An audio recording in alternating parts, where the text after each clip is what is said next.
Siata Dishmaya, avec l'aide du ciel, je voudrais aujourd'hui m'adresser particulièrement aux princesses du peuple d'Israël, aux reines du peuple d'Israël. Il y a un sujet qui touche spécialement les femmes à deux niveaux différents.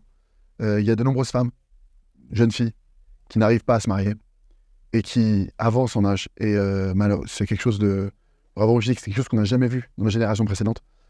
Il y en a de plus en plus et que c'est vraiment une très très grande souffrance de voir toutes ces jeunes filles qui n'arrivent pas à trouver leur moitié. Et d'un autre côté, il y a aussi toutes ces femmes qui sont mariées, mais qui vivent un enfer. Un enfer chez elles, pour diverses raisons. Chacune a avec son lot. Et il y a lieu de se poser la question. Chacun maintenant, il doit savoir, on sait que ce monde, il est régi par Akadosh Baruch Hu, il est régi par la Torah. Les lois de la Torah sont les lois qui font force de loi sur cette terre. Les lois visibles comme invisibles. Par exemple, je mets ma main dans le feu, on le sait, quelqu'un qui met sa main dans le feu, il va se brûler. On le sait, ça c'est une loi qui est visible. Mais il y a plein de lois qui sont invisibles, d'accord, en fait, qui sont bien écrites dans la Torah, mais que nous, avec nos yeux, on ne voit pas directement. Pourtant, c'est pas parce que je ne vois pas que j'ai mis la main dans un feu spirituel que ça n'a pas brûlé spirituellement la main et qu'il n'y aura pas d'impact. Maintenant, concrètement parlant, il y a une raison qui pourrait expliquer. Et qui pourrait, justement, le but, c'est de donner de l'espoir. Parce que le problème, c'est que quelqu'un qui n'arrive pas à se marier, qui ne sait pas d'où ça vient, c'est horrible. Une femme qui n'a pas de Shalom Bayit, elle fait tout pour ça, elle n'en a pas. Alors, ça amène au désespoir. Et comme vous le savez, Rabbi Nachman de Breslev, il a dit qu'il n'y a pas de désespoir sur terre. C'est écrit dans la Gemara Sota.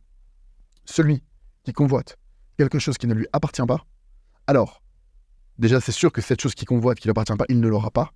Mais plus que ça, ce qu'il aurait dû recevoir, on lui enlève, on lui retire, il perd sa part. Alors, vous allez me dire, donc concrètement parlant, un homme qui va convoiter une femme qui n'est pas la sienne, elle est mariée, Dieu préserve. Donc si elle est mariée déjà, Chas v'Shalom, c'est 2 des 10 commandements qui transgressent. Et même si elle est célibataire, cette femme-là, s'il ne passe pas, tant qu'il n'est pas passé sous la roupa avec elle, bah, il ne sait pas que c'est là-bas. Et qu'est-ce qui se passe maintenant? Donc cet homme-là, lui, il va perdre son zivouk. Soit il ne va pas se marier, ou soit il n'aura pas de shalom bayit avec sa femme. D'une manière ou d'une autre, il va perdre sa moitié. Soit qu'ils ne s'entendent plus, soit qu'il ne la trouve pas. Ou soit Chas v'Shalom, qu'il va même divorcer. Dieu préserve. Et là, vous allez me dire, ok, mais ça c'est les hommes. Les hommes qui ont fauté avec leurs yeux, les hommes qui n'auraient pas dû convoiter. Nous, les femmes, on est pour rien, quoi. C'est ceux qui ont un problème. Oui, mais maintenant, c'est écrit dans la Torah que c'est pire de faire fauter quelqu'un que de fauter soi-même. Quand une fille, elle s'expose, une fille qui n'est pas forcément bien habillée, ou même une fille, entre guillemets, qui est tsniout, mais qui ne respecte pas les codes vraiment de la tsniout, la couleur, c'est trop près du corps, plein de détails qui font que finalement, elle va être attirante, elle va être séduisante, et les hommes qui vont la regarder, ben, ils vont la convoiter. Et bien cette fille-là, elle va entraîner que ces hommes-là, eux, vont perdre leurs zivouk, ils vont perdre leur moitié. Mesure pour mesure que ces femmes-là, Dieu préserve, elles se retrouvent à enlever les femmes et les âmes sœurs de ces hommes-là, mesure pour mesure, on leur retire à elles leur âme sœur. On leur retire donc mariées, ben, Shalom Bayit, c'est le voilà. Et celles qui ne sont pas mariées, ben, elles n'arrivent pas à se marier. Et maintenant, le Rav Arush, il pose cette question en général aux femmes. Venez, on est honnête. Est-ce que tu as envie que ton mari regarde une autre femme? Ou est-ce que tu aimerais que ton futur mari regarde d'autres femmes que toi? Bien sûr que non. N'importe quelle femme au monde, elle vous dira, n'importe quelle femme normalement constituée, elle veut que son mari, il ne regarde qu'elle. Alors pourquoi toi tu veux que d'autres hommes te regardent? Pourquoi tu veux entraîner ça? Toutes ces photos sur Instagram, toutes ces photos sur les réseaux sociaux, sur Facebook, de partout, pourquoi vous vous exposez autant? C'est un risque. En plus, ce qui est horrible, c'est qu'au final, pour recevoir 500 likes, 3 commentaires et 20 partages, que ça ne va rien te faire gagner dans ta vie. Ça peut, Dieu préserve, bloquer ton mazal. Ça peut détruire ton couple. Ça peut avoir un impact qui est redoutable. Je voudrais vous lancer ce message, parce qu'aujourd'hui, franchement, c'est pas un truc de fou. C'est pas quelque chose d'énorme. Retirez vos photos des réseaux sociaux. Arrêtez de vous exposer. Arrêtez de croire parce que vous faites même un divrei Torah. Je vais faire un dvar Torah, je m'expose. Mais pourquoi tu t'exposes? Pourquoi tu t'exposes? Même si tu étais ultra tsniout, un homme qui voit une femme, même tsniout, il va la convoiter.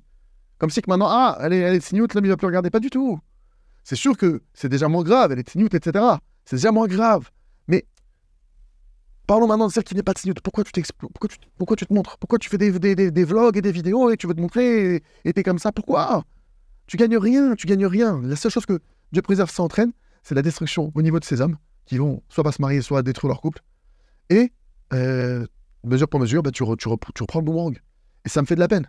Moi, de me dire que certaines filles, pour une photo qu'elles ont mise sur Instagram ou une vidéo, elles ne se marient pas, elles n'ont pas de... Ou des femmes qui vont peut-être divorcer, Dieu préserve, ou qu'elles ont la guerre à la maison, pour une photo, Est-ce que ça vaut vraiment la peine? Bezrat Hashem, ça me ferait super plaisir de voir que dans les commentaires, il y a des femmes, vous savez quoi? Même si c'est pour quelques jours, faites le pas. Faites le pas de retirer vos photos, retirer vos vidéos quelques jours. Même sur WhatsApp, ne mettez pas votre photo de profil. Ne laissez pas de photo de vous, ne laissez rien traîner. Pourquoi on devrait trébucher en vous regardant? Un homme qui peut vous regarder va trébucher. Pourquoi il y a des hommes qui peuvent vous regarder? Si vous êtes sur un groupe de femmes, je dis pas, vous comprenez, c'est des choses. Donc voilà, Bezrat Hashem, moi ce que j'espère dans mon discours, c'est j'espère que ça va engendrer plein de mariages, qu'il va y avoir plein de shalom bayit, et que si Dieu veut, ça va être la nuit de Mashiach. Alors mettez-moi en commentaire, toutes celles qui sont prêtes à prendre ça sur elles, ça me ferait super plaisir. Et Bezrat Hashem, l'Ineder, on emmènera vos noms, vous mettez vos noms, que j'emmènerai si Dieu veut ce dimanche au Rav Shalom Harouche, pour une belle bracha, d'un bon zivug et d'un bon shalom bayit.